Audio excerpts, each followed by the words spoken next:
अस्सलाम वालेकुम नाज़रीन, मैं हूँ आयशा जुल्फ़िकार और आप देख रहे हैं प्रोग्राम पासबान इस्लाम।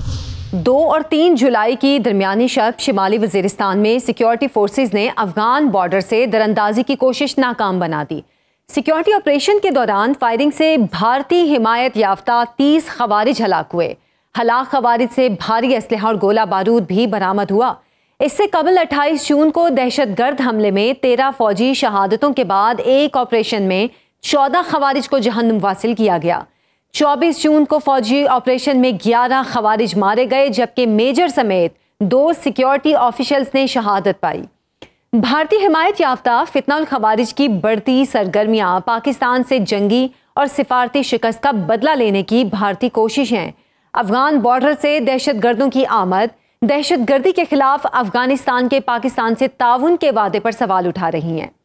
ईरान में अफगानी बाशिंदों का मोसाद के लिए बतौर दुश्मन प्रॉक्सी इस्तेमाल होना खित्ते में अफगानिस्तान के गैर सेहतमंदाना रवैये को जाहिर कर रहा है। और सबसे अहम यह है कि इन हालात में रूस का अफगानिस्तान की तालिबान हुकूमत को तस्लीम करना किन नताइज का हामिल हो सकता है। चीदा चीदा वाक़यात खित्ते के मुस्तकबिल पर किस तरह असरअंदाज हो सकते हैं, सब पर हम बात करेंगे। हमारे साथ मौजूद हैं सीनियर सहाफ़ी और तज्ज़ियाकार ज़ाहिर शाह शिराजी साहब। अच्छा सर, भारतीय प्रॉक्सीज की अफगानिस्तान से ऑपरेटिंग का क्या मतलब लेना चाहिए? क्या अफगान हुकूमत पाकिस्तान के खिलाफ भारत की मददगार है या अफगान हुकूमत को अपनी सरजमीन पर कंट्रोल नहीं? देखिए, बहुत सारे अवामिल हैं इसमें। देखें, बहुत सारे लोग ऐसे सिंपथाइजर हैं अफगान तालिबान के अंदर भी, जो कि इन फितनाल खवारिज या दूसरे जो दहशतगर्द ग्रुप हैं उन्हें अपना जिहादी भाई समझते हैं। बकौल उनके जब ये लोग पाकिस्तान के अंदर थे तो इन्हीं लोगों ने उनको सपोर्ट किया। एक तो ये रीजन हो सकता है। दूसरा, काबुल इंतजामिया भी तालिबान के मामले को, जो टीटीपी का मामला है, उसे एज अ बार्गेनिंग चिप इस्तेमाल करते हुए मराद मांगती रही है। तीसरा जो आम फैक्टर है जिसकी तरफ आपने इशारा किया, बहुत सारे इलाकों के अंदर अफगान तालिबान की रिट भी नहीं है। वहाँ पे IS खुरासान है, इसके अलावा दूसरे दहशतगर्द ग्रुप हैं, TTP है, BLA है, जो कि ऑपरेशनली उन इलाकों के अंदर नो गो एरियाज के अंदर जो है वो जो है अपनी कार्रवाइयां करें जहाँ पे अफगान हुकूमत की रिट नहीं है।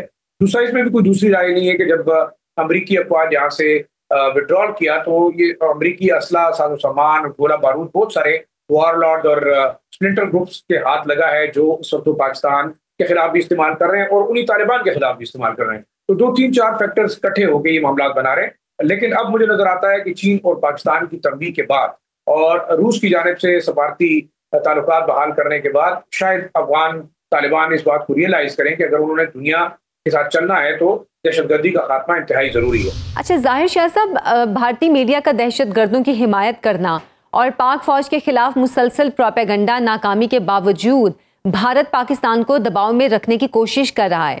क्या मकासद हो सकते हैं इसके पीछे? देखिए, पाकिस्तान अब मेरे ख्याल में शायद भारत के दबाव में आने वाला नहीं है और उसकी सबसे बड़ी वजह ये है कि ईरान और इसराइल की जंग के बाद जिस तरीके से दहशतगर्दों का और राह और मुसाद का नेटवर्क जो है एक्सपोज हुआ है, उससे एक बात वाज़ेह हो रही है कि पाकिस्तान के कबायली इलाकों और बलूचिस्तान के अंदर जो है वो बाकायदा एक मुनज़्ज़म साजिश के तहत राह और मुसाद सपोर्ट कर रही है उन अवामिल को जो कि पाकिस्तानी रियासत के खिलाफ लड़ रहे हैं।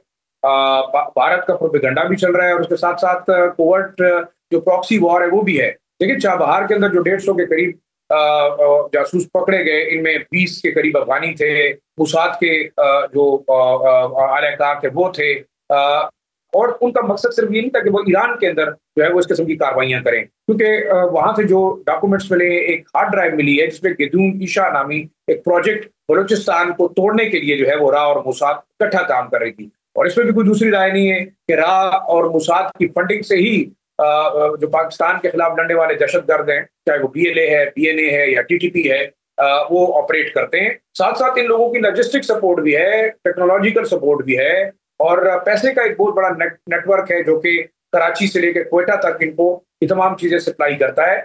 राजेश सिंह नामी एक और एजेंट को पकड़ा गया चाबहार में, जिसने दौरान तफ्तीश ये बताया कि किस तरीके से मनी ट्रेल होती है जायदान से कराची और कराची से हुंडी के जरिए इन दहशतगर्दों को पेमेंट्स होती हैं। तो देखिए, ये ओवरऑल एक बहुत बड़ा नेटवर्क पाकिस्तान ने तोड़ा है। अब मेरे ख्याल में हिंदुस्तान को भी अंदाजा हो गया है कि वो ना सिर्फ जंगी महाज में पाकिस्तान से नहीं जीत सकता, बल्कि डिप्लोमेटिक महाज में भी उसको शिकस्त हो रही है। साथ साथ ये जो प्रॉक्सीज थी अफगानिस्तान की सरजमीन के ऊपर रा और मूसाद की, उनको भी काउंटर किया जा रहा है। बहुत बड़े बड़े इंटेलिजेंस बेस्ड ऑपरेशन हुए। तो मैं ये समझता हूँ कि पाकिस्तान की पोजीशन इतनी मुस्तहकम हो गई है कि वो इन प्रॉक्सीज का मुकाबला बड़े आसानी से कर रहा है और मेरे ख्याल में उनका खात्मा भी किया जा रहा है। अच्छा सर, दहशत गर्दों को दरअंदाजी से रोकने में अफगान हुकूमत की नाकामी क्या पाकिस्तान और अफगानिस्तान के दरमियान सालसी के लिए की जाने वाली चीन की जो कोशिशें हैं उसकी नाकामी कहें हम इसे?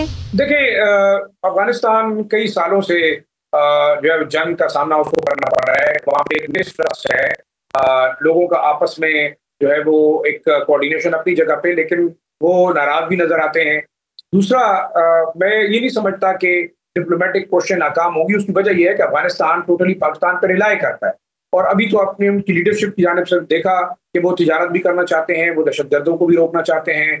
साथ साथ जिस तरीके से जो है उन्होंने एश्योरेंसेस दी हैं और तालिबान का जो अमीर है अफगान तालिबान के मौलवी हिबतुल्लाह, उन्होंने बाकायदा एक फितवा जारी किया है। तो ये तमाम अवामिल हम समझते हैं कि एक पॉजिटिव सेंस में जा रहे हैं और उम्मीद की जा सकती है कि आइंदा जो दहशतगर्द हैं पाकिस्तान के खिलाफ अफगानिस्तान की सरजमीन इस्तेमाल कर रहे हैं उनके खिलाफ इफेक्टिवली कार्रवाई भी होगी। और अगर नहीं होती तो मेरे ख्याल में पाकिस्तान और चीन ने बड़ा वाजे कर दिया है कि दूसरी सूरत में पाकिस्तान खुद जो है इन ठिकानों को टारगेट भी करेगा और उनसे जो है वो अपने जो कबायली इलाके हैं उनको महफूज भी बनाएगा।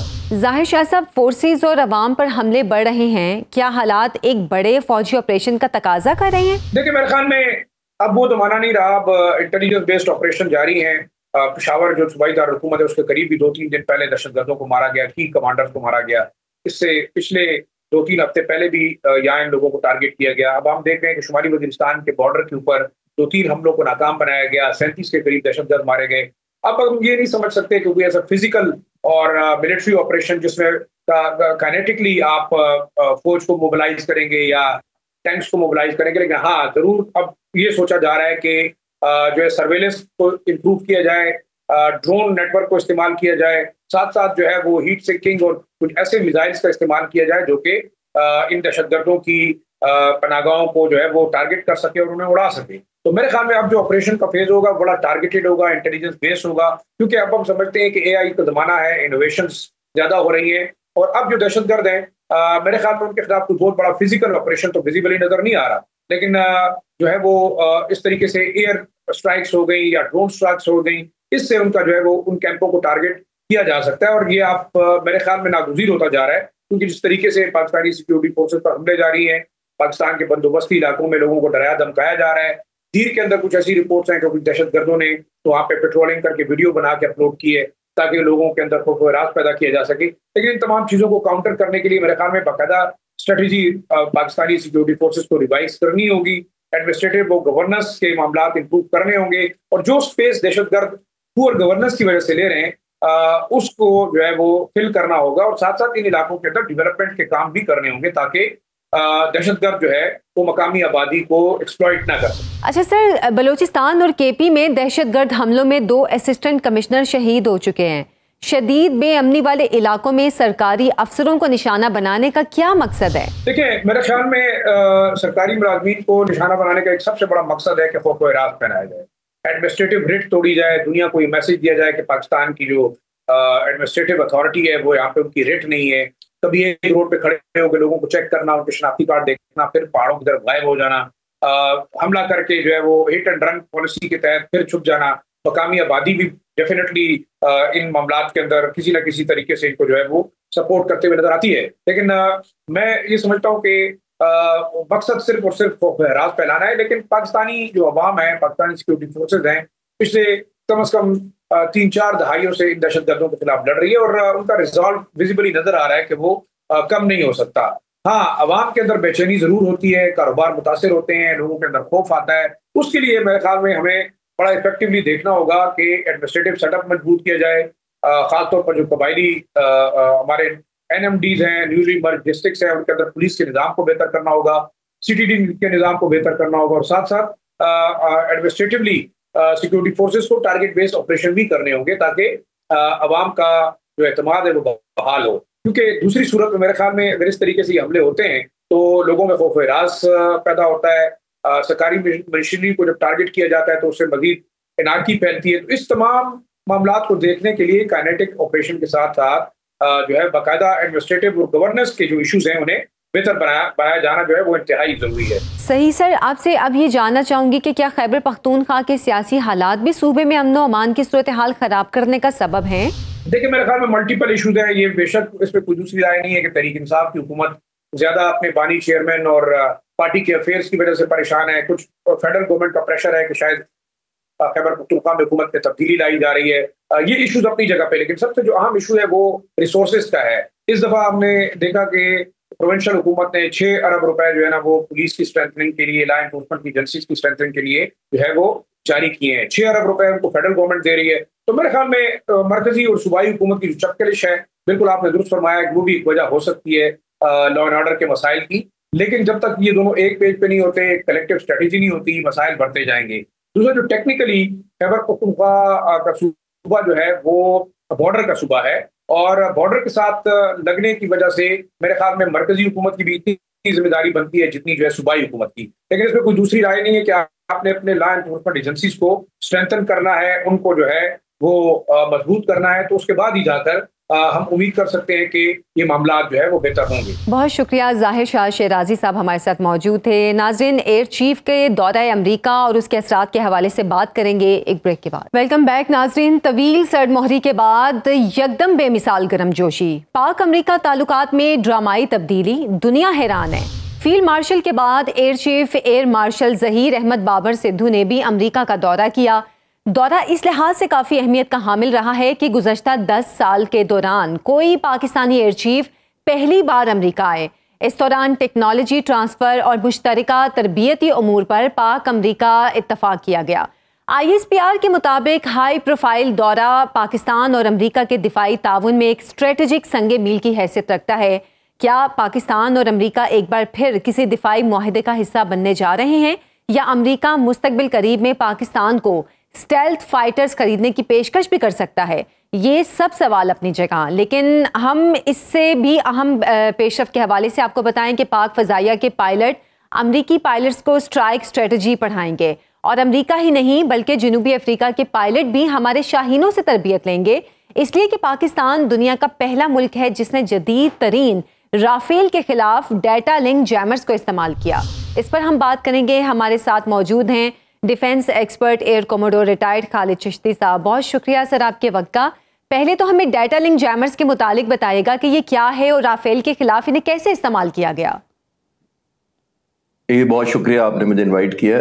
देखिए, डेटा लिंक जो है ये एक इंटीग्रेशन के लिए एक समझे टूल है जो बुनियादी तौर पर मुख्तलिफ किस्म के जो जहाज या एयरबोर्न अर्ली वार्निंग्स या जैमर्स जो कोऑर्डिनेटेड किस्म की कॉम्बैट करते हैं और उनको आपस में कनेक्ट करता है। यानी एक दूसरे को जो एक दूसरे की इंफॉर्मेशन होती है, जो डाटा आ रहा होता है, वो एक दूसरे से शेयर करने के लिए हेल्प करता है। और ये हमने खुद डेवलप किया है, हमारी डिपेंडेंसी किसी पर नहीं है। और ये इसलिए भी डिपेंडेंसी नहीं रखी जानी चाहिए कि अगर जंग के दिनों में ये डाटा ऑब्सलीट हो जाए या इसका सॉफ्टवेयर अपडेट हो जाए या किसी और के कंट्रोल में हो, तो जाहिर है आपकी सारी नेटवर्किंग बुरी तरह मुतासर होगी और जो लड़ाई या कॉम्बैट करने की आपकी एफिशिएंसी या सक्सेस रेट कॉम्प्रोमाइज हो सकता है। ये पाक फ़ज़ाइया ने खुद डेवलप किया है, इंडिजीनियस है, कोड्स, सॉफ्टवेयर सब कुछ हमारा अपना है, जिसकी वजह से अभी अल्हम्दुलिल्लाह बहुत सारी और वजूहात की बिना पर ये भी इस डाटा लिंक की भी एक बहुत बड़ी कॉन्ट्रीब्यूशन थी इस सक्सेस में। अच्छा सर, जैसे कि आपने कहा कि पाक फ़ज़ाइया ने ये खुद तैयार किया है, क्या data link jammers Pakistan air force की, यानी कि हम ये कह सकते हैं कि अपनी ईजाद है, किसी और मुल्क की मदद भी क्या इसमें शामिल है? जी नहीं, बिल्कुल नहीं। ये इंडिपेंडेंट पाकिस्तान के अपना डेवलप किया हुआ है। पाक फ़ज़ाइया ने खुद इसको इस्टेब्लिश किया है, इंटीग्रेट किया है। पीस टाइम में बहुत ज़्यादा इस पर प्रैक्टिस की जाती थी इस जंग से पहले, और इतनी ज़्यादा अल्हम्दुलिल्लाह इंटीग्रेशन की जाती थी कि उसमें भी 70, 80, 80, 90 जहाज़ आपस में कॉम्बैट करते थे और ये प्रैक्टिस करते थे और इसको मैच्योर किया गया था। जाहिर है ये डाटा रातों रात आप इंडक्ट करके जंग में नहीं जा सकते। ये पीस टाइम में बहुत ज़्यादा प्रैक्टिस की गई थी, जिसके अंदर जैसे मैंने कहा कि डाटा शेयरिंग होती है, तो हर जहाज़ जो उस फॉर्मेशन में उड़ रहा होता है पूरे का पूरा वही पिक्चर उसको रियल टाइम में और रियल पोजीशन के साथ जा रही होती है। तो ये इंडिपेंडेंट अल्हम्दुलिल्लाह पाक फ़ज़ाइया ने खुद डेवलप किया है। इस पर किसी मुल्क की और ना कंट्रीब्यूशन उस सेंस में है, ना डिपेंडेंसी है सबसे बढ़कर। सही, यकीनन ये बहुत अच्छी बात है। अच्छा, एयर चीफ के दौरे की अगर हम बात करें, जो अमेरिका गए कुछ दिन पहले, दोनों मुल्क क्या एक बार फिर दिफाई ताउन की जानिब बढ़ रहे हैं? देखिए, पाकिस्तान और अमेरिका की हिस्ट्री जब से पाकिस्तान आज़ाद हुआ है 1947 से लेकर आज तक, जिस तरह मैं उसको सिंपल लफ्जों में कहूँगा, ये रोलर कोस्टर हमारी फ्रेंडशिप रही है। कभी हमारी बहुत करीब हो जाती है और फिर हम कभी दूरियां आ जाती हैं। हमारी जो आपस में कनेक्टिविटी है वो लॉन्ग टर्म ज़रूर है, लेकिन हमारी सस्पिशंस पर भी बेस्ड रही है। हम एक दूसरे पर शक व शुबात भी करते रहते हैं क्योंकि हमने कंसिस्टेंसी नहीं थी। 50s और 60s में हम सीटों और सेंटों के बने, फिर 60s और 70s में आ जाते हैं तो फिर हम 71 वॉर के बाद हमारे पास सैंक्शन लग गई, वो 10 साल तकरीबन रही। तो फिर आगे 79 में सोवियत यूनियन आ गया अफगानिस्तान में, हम फिर कोलैबोरेशन, हमारी दोस्ती दोबारा हो गई क्योंकि सोवियत यूनियन एक कॉमन थ्रेट था जो हमारे बॉर्डर पर आ गया था। अगले 10 साल फिर हमारी क्लोज कोलैबोरेशन रही 79 से लेकर ऑलमोस्ट 89 तक। जब वो सोवियत यूनियन यहाँ से चला गया, अमेरिका को फिर एक शक हुआ कि नहीं, हम तो न्यूक्लियर प्रोग्राम में शामिल हैं, और 91 ऑनवर्ड हमारे पर फिर सैंक्शन लग गई। ऑलमोस्ट 2001 तक तो तकरीबन 10 साल तक दोबारा लगी रही जब तक 9/11 नहीं हुआ।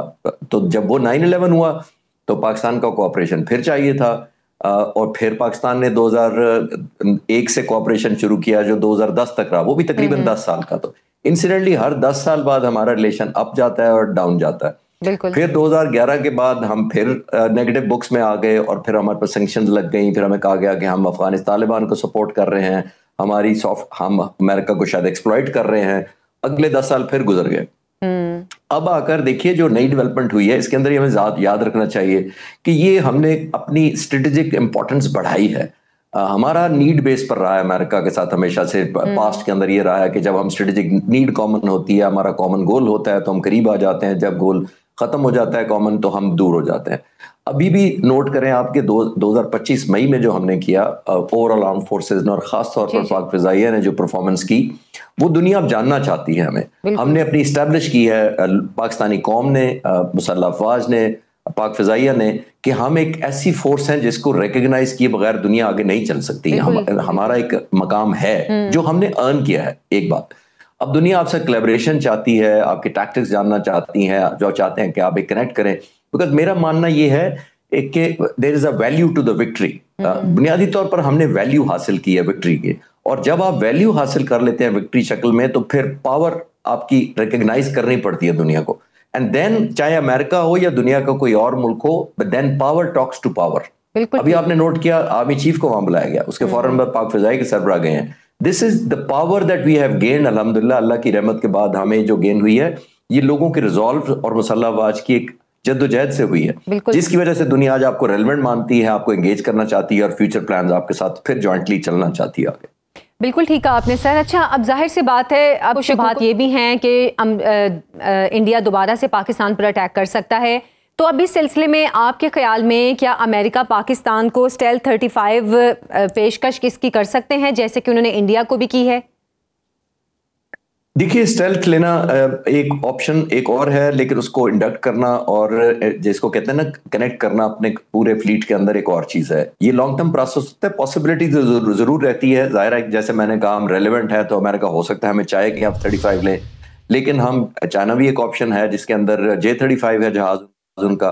तो पाक फिजाइया बेहतर शायद इसको डेलिब्रेट करेगी, बिकॉज जो मैं पढ़ रहा था, मेरी स्टडी ये कहती है कि जो हिंदुस्तान ने अभी तक F-35 को नहीं ऑप्ट किया, आपने नोट किया होगा कोई 1.5 साल होने वाला है जब इंडियन प्राइम मिनिस्टर को ऑफर किया गया था F-35, और इंडियन एयरफोर्स इसलिए रिलक्टेंट है कि उनकी टेक्नोलॉजी शायद उतना अबूर, तो आपने नोट किया अभी तक राफेल पर नहीं कर सके। तो F-35 तो बहुत डिमांडिंग जहाज है, मेंटेनेंस पॉइंट ऑफ व्यू से बहुत महंगा है, और इसकी जो 1 घंटे की एक कॉस्ट है वो कैलकुलेट मैं कर रहा था इंडियन रुपीस में तकरीबन 30 लाख रुपए का 1 घंटे का इसकी सॉटी होती है। अच्छा। तो जाहिर है, जब आप सिर्फ आपने सिर्फ जंग में तो नहीं उड़ाना होता, आपने पीस टाइम में बहुत ज्यादा प्रैक्टिस करनी होती है, और खास तौर पर जब आप स्टेल्थ लेते हैं तो आपने बहुत ज्यादा फ्लाइंग इसलिए भी करनी होती है कि आपने दूसरे जहाजों से इसको इंटीग्रेट करना होता है।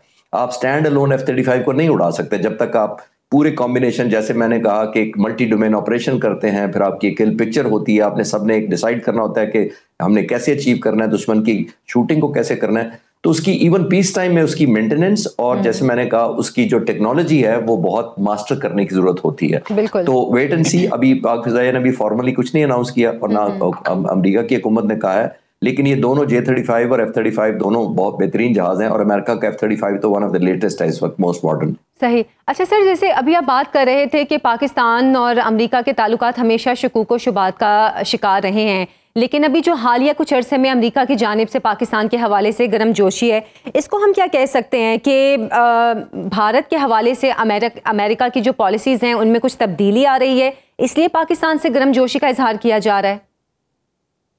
देखिए, तब्दीली को मैं इस तरह कहूंगा कि जब हमारे पे फोकस नहीं होता तो वो हमारे खिलाफ नेगेटिव तब्दीली होती है, और अगर हमारे पे फोकस हो जाता है तो एक पॉजिटिव तब्दीली होती है। हर मुल्क दुनिया का, चाहे वो अमेरिका हो, और ख़ास तौर पे जो इंटरनेशनल पावर्स होती हैं, और इस वक्त सोल सुपर पावर अमेरिका है, वो अपने नेशनल इंटरेस्ट में दूसरों से ताल्लुक़ रखता है।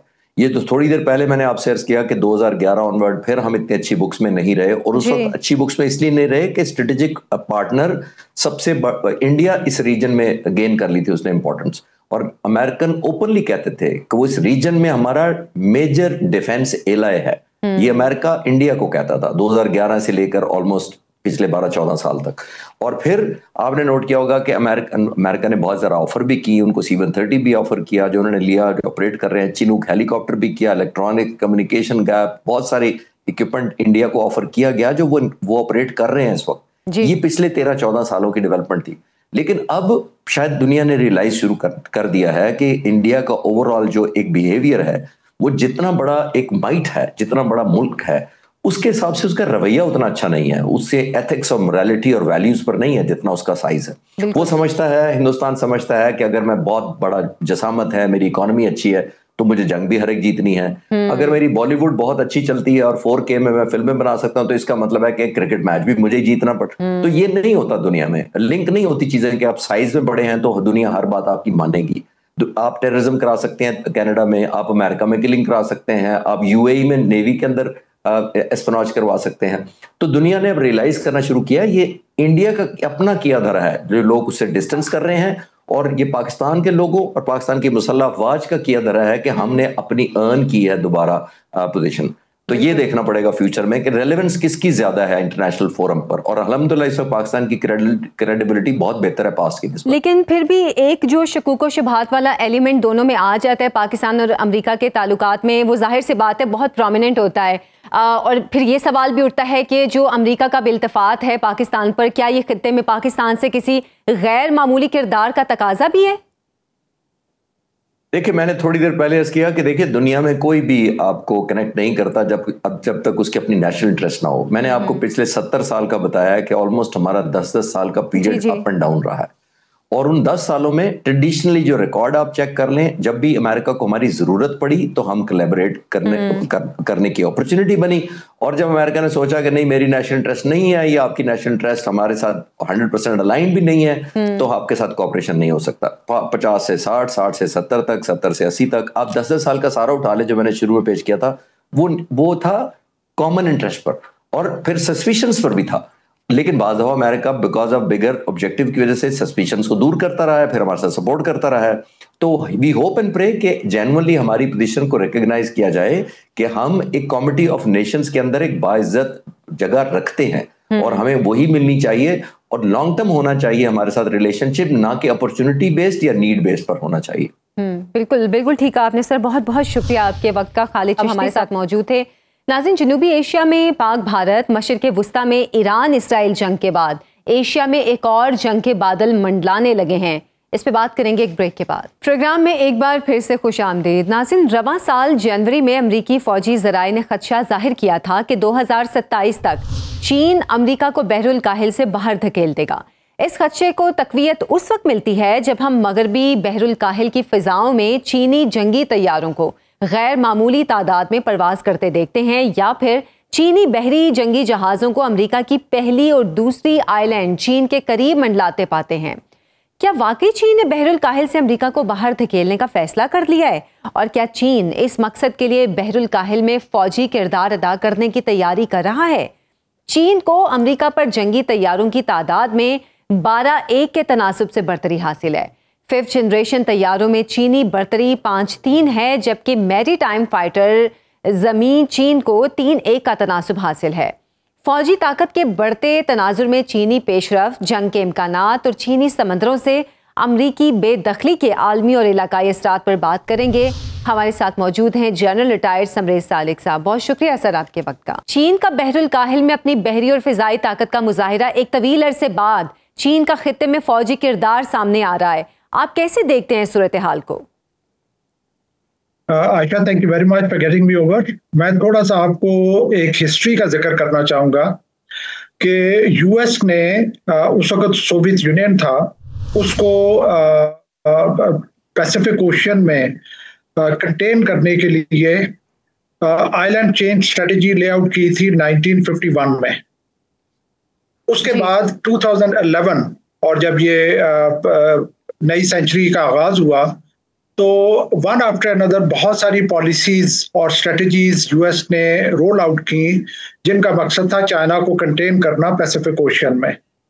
और इनको अगर मैं जो नुमाया है उनका अगर मैं जिक्र करना चाहूँ तो pivot to Asia, then rebalance strategy, then quadrilateral strategy, then AUKUS and Indo Pacific strategy. ये तमाम वो स्ट्रेटजीज थी जिनका मकसद था कि चाइना को ये जो है पैसिफिक ओशन में कंटेन किया जाए।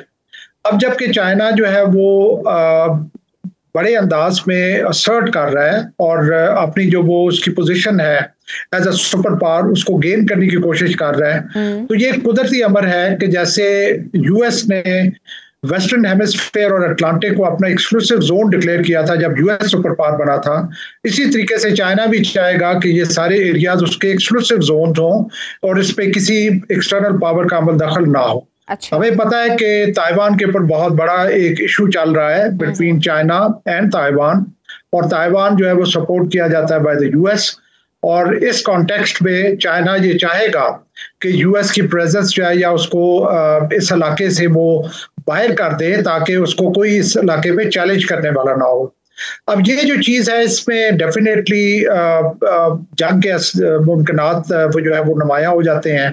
मैं यहाँ पे कहना चाहूँगा कि 16 टाइम्स जो कि चेंज ओवर हुआ है, एक सुपर पावर की जगह पे कोई नई सुपर पावर ने टेक ओवर किया है, उसमें से 12 दफा जंगें हुई हैं, सिर्फ 4 दफा जंगें नहीं हुई।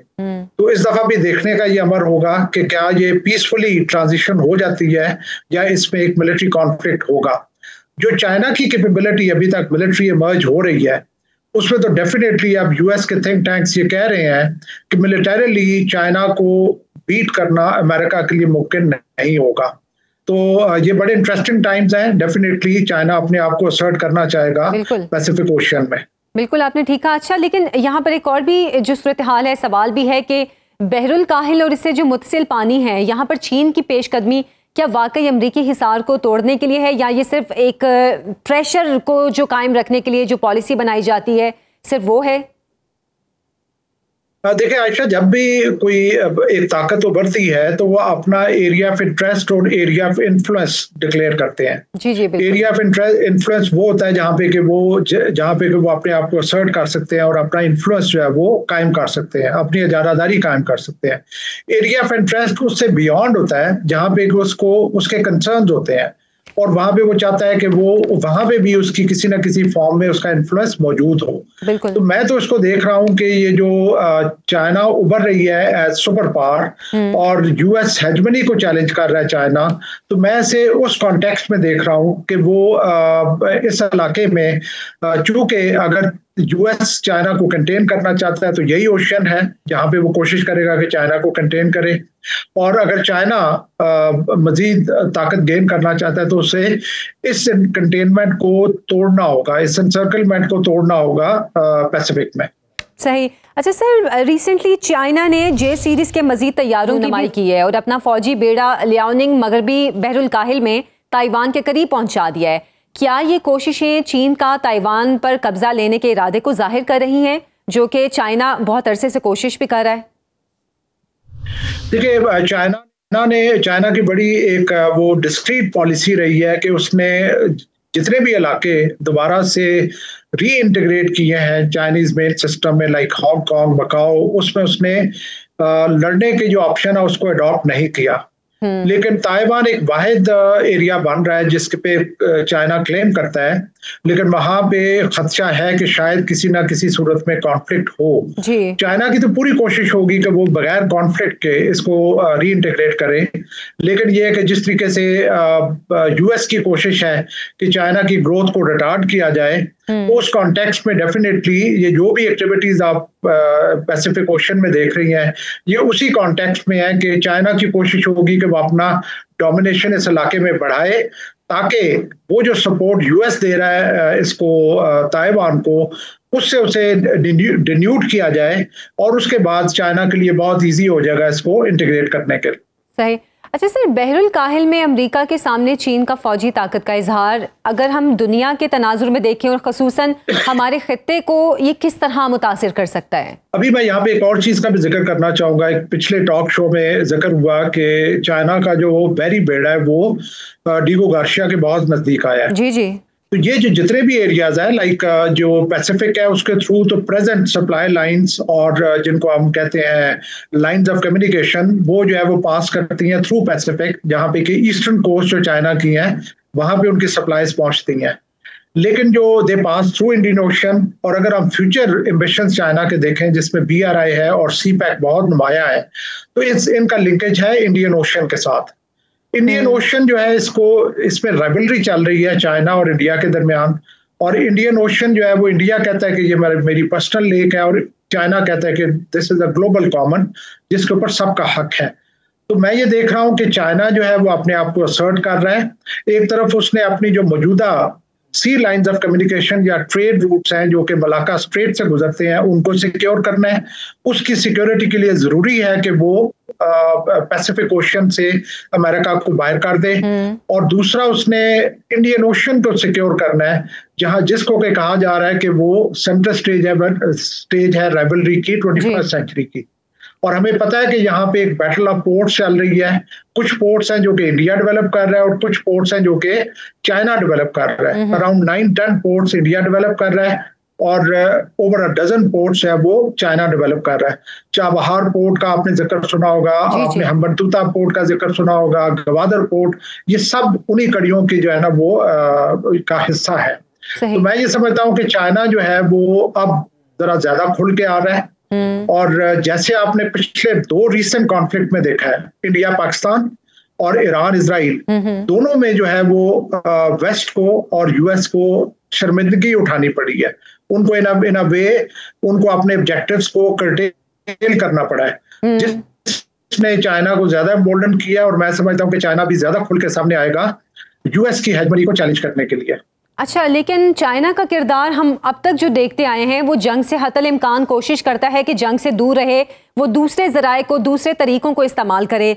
तो अब जो पाकिस्तान से मिलकर जनूबी एशिया के छोटे मुल्कों को उसने अपने साथ में लाया है, और अगर हम कहें कि भारत को काउंटर किया है तो गलत नहीं होगा, इसके क्या आपके ख्याल में असरात मुरतब हुए चीनी इकदाम जो उठाए गए हैं?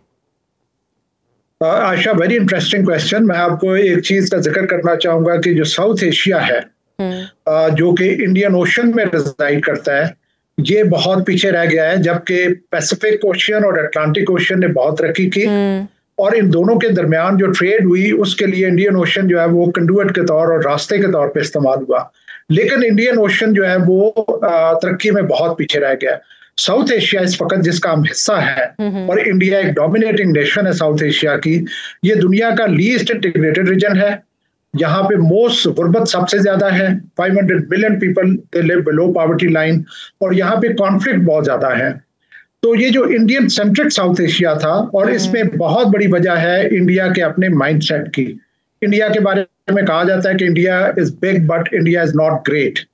इंडिया का जो एटीट्यूड है अपने नेबर्स की तरफ वो बहुत आइडियल नहीं रहा, बिल्कुल हर किसी के साथ उसके कॉन्फ्लिक्ट रहे हैं, और इंडिया की कोशिश रही है कि वो मजीद इलाके जो है वो हासिल करे।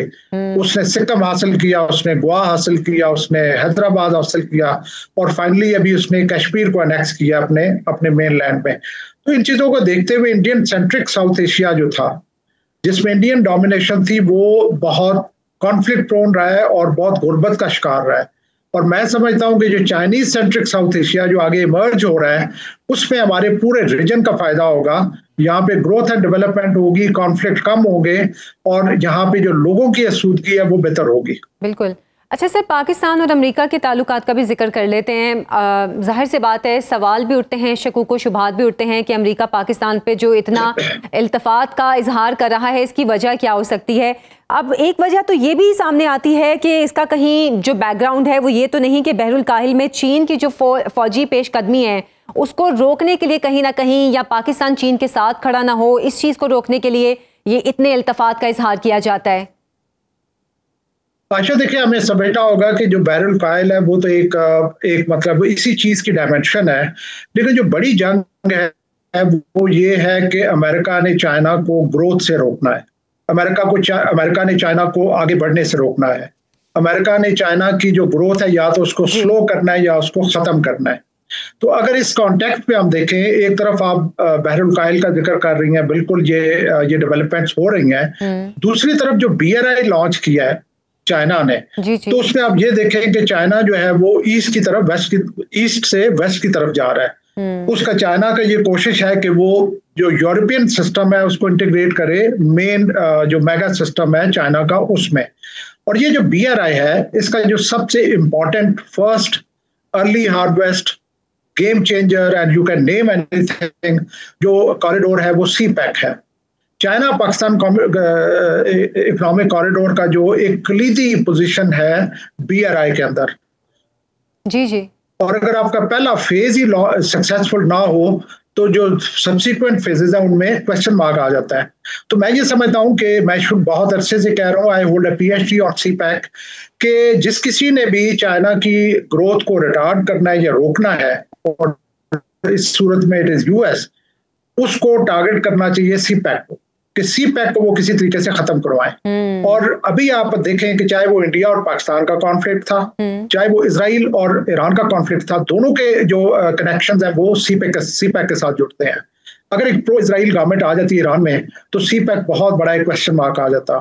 तो इस कॉन्टेक्स्ट में मैं समझता हूँ कि US के जो रिलेशनशिप पाकिस्तान के साथ हमेशा एक क्लाइंट वाला रहा है, जब पाकिस्तान की जरूरत पड़ी उसको इस्तेमाल किया और उसके बाद उसको डंप किया।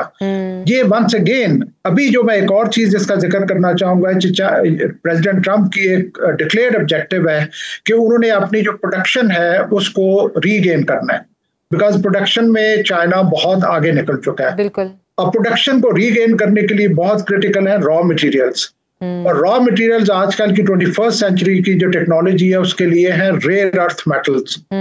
रेयर अर्थ मेटल्स में अमेरिका को प्रॉब्लम्स हो रही हैं। अफ्रीका में जितना भी रॉ मटेरियल्स हैं उसके ऊपर डोमिनेशन इस वक्त चाइना की है। यूक्रेन में US ने कोशिश की कि उनके जो मिनरल्स हैं उनके ऊपर हाथ डाल लें, वो कामयाबी नहीं हुई। पाकिस्तान में भी ये रेयर अर्थ मेटल्स मौजूद हैं। तो मैं ये समझता हूँ कि ये जो अभी मौजूदा नई इंटरेस्ट है US की इन पाकिस्तान, इसका एक लिंकेज है कि पाकिस्तान को चाइना से दूर किया जाए, और दूसरा इसका लिंकेज है रेयर अर्थ मेटल्स जो कि क्रिटिकल है US के लिए, उनको हासिल किया जाए। बहुत बहुत शुक्रिया। जनरल रिटायर्ड समरेज सालिक साहब हमारे साथ मौजूद हैं। नाज़रीन, आज के प्रोग्राम से मुझे इजाज़त दें। अल्लाह हाफिज़।